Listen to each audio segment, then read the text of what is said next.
हर कहानी के पीछे एक राज होता है, हर किरदार के दिल में एक अनकही दास्तान। कभी कभी जिंदगी हमें ऐसे मोड़ पर लाकर खड़ा कर देती है जहां से लौटना नामुमकिन होता है। कुछ फैसले, कुछ मुलाकातें और कुछ रहस्य जो अंधेरे में छिपे होते हैं, लेकिन एक दिन उजाले में आ ही जाते हैं। आज मैं आपको एक ऐसी ही कहानी सुनाने जा रहा हूं जो सिर्फ एक कहानी नहीं, बल्कि एक सच है। एक ऐसा सच जो आपको सोचने पर मजबूर कर देगा। तैयार हैं?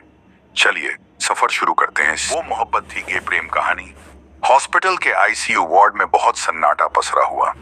हे मौत ने अपने आने की जैसे पहले से सूचना भेज दी। हे आदित्य बिस्तर पे लेटा हुआ।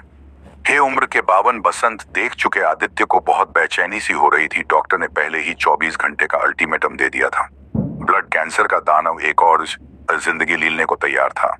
पास में प्रसून बैठा हुआ था। बचपन से बुढ़ापे तक एक यही ऐसा इंसान था जो आदित्य को अच्छे से समझता था। उसके चेहरे से उसका मन पिया रच लेता था। आदित्य को यूं बेचैन देखकर उसने आंखों में आंसू दबाए। उसके पास आकर धीरे से पूछा, किसी को बुलाना है? आदित्य ने ना में गर्दन हिला दी, लेकिन प्रसून समझ गया। वो तुरंत एक फोन करने बाहर चला गया।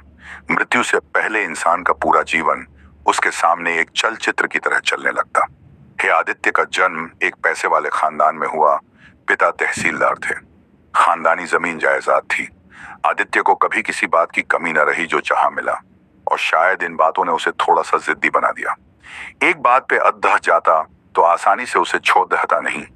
जब कॉलेज में जाने लगा तो प्रसून के अलावा एक और इंसान उसकी जिंदगी में आया। नाम था वैभव। कॉलेज में आदित्य और प्रसून के साथ ही पीढ़ी दिहने वाली एक बड़े डॉक्टर का बेटा। आदित्य के जैसा ही मिलता जुलता स्वभाव, लेकिन उतनी अकड़ न थी।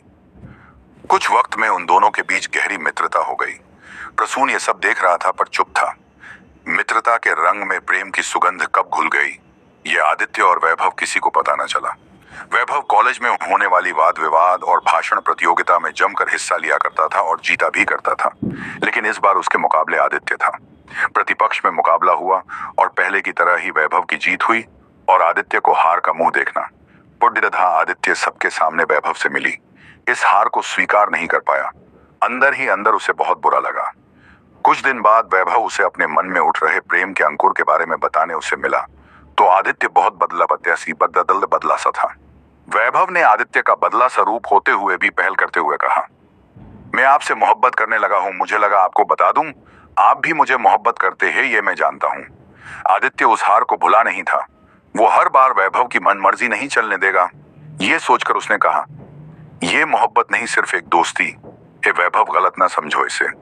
ये कहकर वो आगे बढ़ाए गया। प्रसून को वैभव ने सारी बात बताई और कहा कि आदित्य को समझाए, लेकिन प्रसून की एक बात भी आदित्य ने नहीं मानी। समय पंख लगाकर उधर हो गया। वैभव की शादी कहीं और हो गई और आदित्य ने आजीवन विवाह नहीं किया। आदित्य का ध्यान टूटा तो देखा हॉस्पिटल के कमरे में वो अकेला था। सांसें तेज हो रही थी। प्रसून बाहर से लौटा और उसके पास बैठकर रोते हुए आदित्य का हाथ पगड़ी ढहकर बोला, देख यार, जो बात रह गई उसे कम से कम आज कह दे। ऐसे दिल में कोई बात लेकर न जाना। तुझे मेरी दोस्ती की कसम है। आदित्य का शरीर कांप रहा था। ऐसा लग रहा था जैसे कोई जिस्म से प्राण निचोड़ धर रहा था। प्रसून से यह हालत देखी नहीं जा रही थी। उसने आदित्य का सर अपनी गोद में रख लिया। विदाई का वक्त आ चला था। इतने में उस कमरे के दरवाजे पर एक दस्तक हुई। हाँ, वो वैभव ही था। आंखों में एक चश्मा चढ़ाए उसने बहुत गहरी आंखों से आदित्य की तरफ देखा। चश्मे के पीछे से आंखें भीग सी गईं। भले ही वैभव अपने जीवन में आगे बढ़ चुका था, लेकिन मन के किसी कोने में आदित्य का वो चेहरा आज भी था। प्रसून ने वैभव को देखा तो उसे इशारे से पास बुलाते हुए कहा, आदित्य कुछ कहना चाहता है तुमसे, यहाँ आओ। वैभव थोड़ा और करीब आया। आदित्य ने वैभव का चेहरा सालों बाद देखा, लेकिन उसे आज भी वही कॉलेज वाला वैभव ही नजर आ रहा था। आदित्य ने कांपते हुए हाथों की हथेलियों को जोत कर बहुत दर्द भरी आवाज में कहा, मुझे माफ कर देना वैभव, तुम सही थे। वो मोहब्बत थी। इतना कहते ही जुद्दे हुए हाथ बेजान होकर बिस्तर पर गिर बुद्धि प्राण पंछी उड़ चुका था। वैभव की आंखों में आंसू आ गए। वो वहीं बैठकर रोने लगा।